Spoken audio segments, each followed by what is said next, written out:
just to summarize what we have done so far and what we plan to do today. As you know, we started the first day with several of the overview kind of presentations and new developments and design procedures and so on.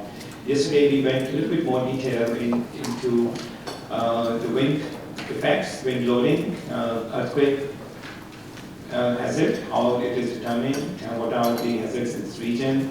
We also looked at especially the dynamic response, and we mentioned that dynamic response is a very important parameter to be determined. And actually, today's my presentation will continue on that. And also, we looked at the importance of ductility, and finally, we started to see some equations, both in dynamics and also in the ductility portion. I think one thing that I would like to emphasize a little bit today, that based on the questions and feedback, is the definition of the DC ratio.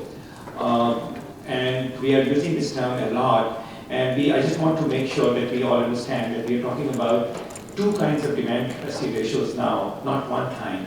The first kind is a demand capacity ratio, which basically we talk about the strength demand versus capacity. And the strength demand typically is determined by load factors. So if we say the ultimate moment is something, X number, it is already multiplied by load factors. So when we say DC ratio is more than 1, it does not actually mean failure, because it is just an indicative number for a possible overload condition which may exceed the capacity. So it's rather vague. But anyway, in the code-based design, we keep that DC ratio as a very strict kind of a limit, and we try not to exceed 1, because we believe somehow that if it is more than 1, the structure will fail. But actually that's not the case, because that DC ratio is computed based on the increased demand anyway. And as soon as this demand exceeds, the post demand exceeds, then we actually go to the second kind of demand, which is the displacement demand. And then we should be looking at the displacement demand and displacement capacity ratio, which is a different kind of ratio. So when we talk about DC ratio, we should keep in mind that we are talking about two different kinds of ratio. Our presenters today will talk more about that. So today we will continue with a little bit further more details. I think that the discussion will get more technical today, with more real show of some of the procedures on how we handle earthquake and wind. So I think this, as I said, we are progressively getting into more and more detail, and the workshop will get into really hands-on detail where you actually have to do and look at each parameter that you use. So we hope that by end of this 6 days, we will progress from conceptual level down to the working level and get some working details out of the way as well. So let me just briefly introduce our two collaborators. CSI, Computers and Structures Incorporated, is, as you mostly know, is the one who developed the software for tall buildings. ETABS is well known. I think last time somebody did some survey and found that almost 80 to 90% buildings in the world are modeled or designed using ETABS. If you read any paper, any journal, they will use, almost all journals use ETABS or SAP, and then for performance-based design, invariably use Perform 3D. And Perform 3D originally was developed by Professor Graham many years ago, and then 10 years ago it was also taken by CSI, and then they further developed it. Now most of the Perform 3D has also been put into ETABS 2016, so you have an option of running either the ETABS solver or Perform 3D solver. So you can do performance-based design right from within the same ETABS model. Another new development that you may or may not know is SAFE, which is basically a program for the slab design and mat design, has also been completely embedded into ETABS 2016, which means we do not need to transfer these floors and foundations into SAFE to do the design as we used to do, because that always created headache, because you couldn't transfer the effects properly, and you're always missing something, and you need two models to make, one for the foundation global response, one for the foundation design, and same thing for the slab. So now these two have been combined. So basically ETABS now has Perform in it and also has Safe in it. And I heard from CSI, I was talking to them, I was fixing actually bugs in Safe last night, and I was told that this will be the last version of Safe, and after that it will just be ETABS. So the idea is to make it more integrated. I would also like to give you a little bit, some information about our other collaborator, which is CBUTH, as Dr. mentioned.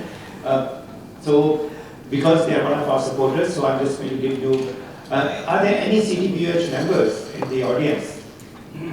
Of course, I know, of course. Two members, I met them often. I met him in New York last time, and I meet Percy every month, every 2 months.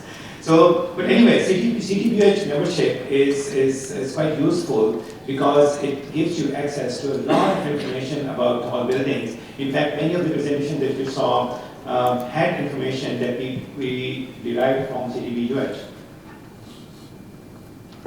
So it was founded in, so this presentation was sent to us by Anthony Wood, the Executive Director of CBUTH.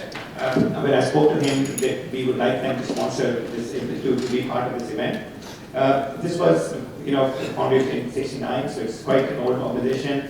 Now they have a lot of members, and they have several levels of members.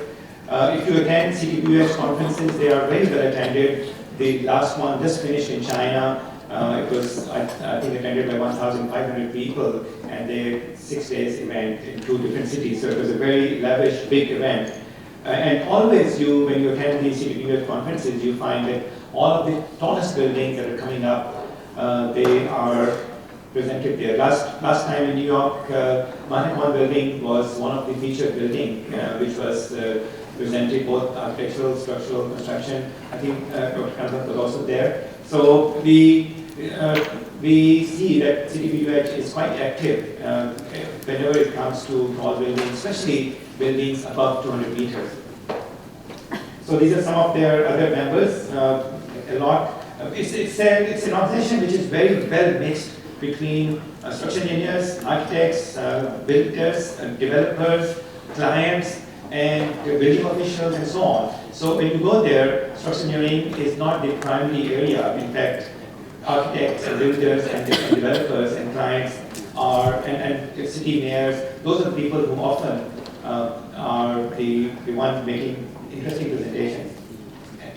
So they have chapters in many places. I think they send this from China because there's a lot of Chinese stuff there. Their headquarters is now based in US. They just moved in there this year, 2016. This is the organization chart, and they have a board of trustees, they have membership, so there's a lot of people. So if you go into details, you'll find that the most renowned architects, many renowned structural engineers are part of this organization. What CBUTH does is many things. Most important to me is information, because their website, their publications are very informative. They are able to get the details of the tall buildings from I don't know how. Every time a tall building is being made or near completion, you can find it over there. What is the height, how far it is, and when it will be done, who's the architect, and so on. So anybody doing research or wants to get some ideas on tall buildings, CBUTH information is very vital. We almost get all of their books in our office just to see what's going on. They have a lot of publications, best tall buildings, and so on and so forth. So these books contain very good data as well as pictures, and many of the pictures that you saw in our presentation actually came from their publications. They do a lot of conferences and symposiums, 1 or 2 major events around the world. And I have attended a few. I'm sure some of you have attended a few too. They have awards. They also support student research.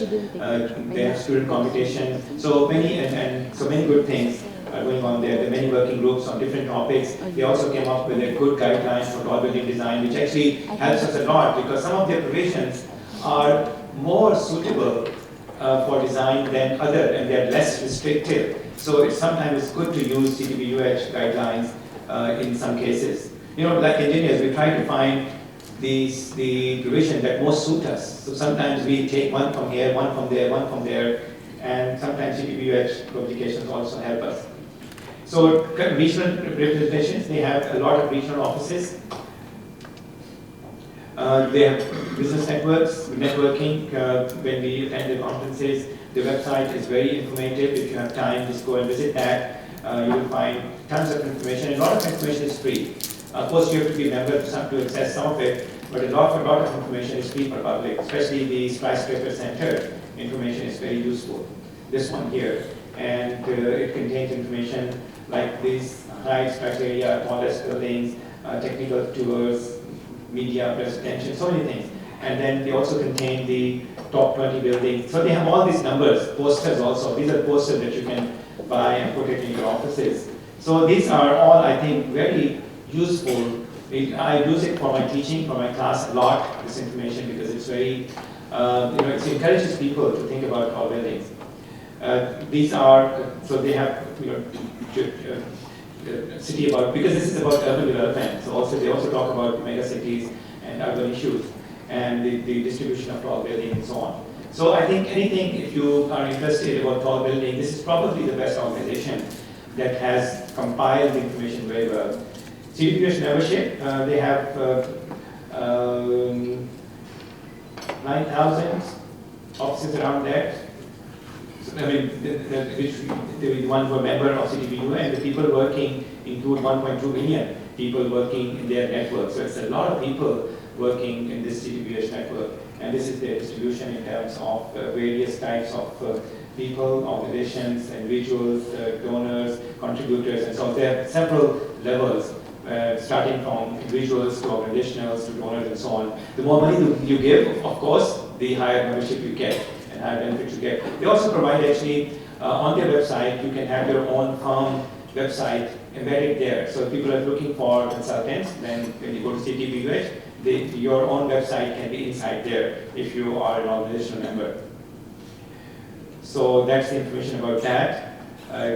By region, why we should, I already mentioned why we should have the membership, because of the information, because of the networking, because of the ability to participate there, because of the discounts that you get in the publication and so on.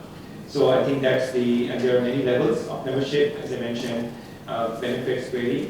The highest one is the donor, and then as you go low, you get less benefits, but also you pay less. So this is how the CBUTH is working. So for more information, you can just search CBUTH, and you should be able to get some good information. All right, so I think that's about it, and we can continue. Thanks so much.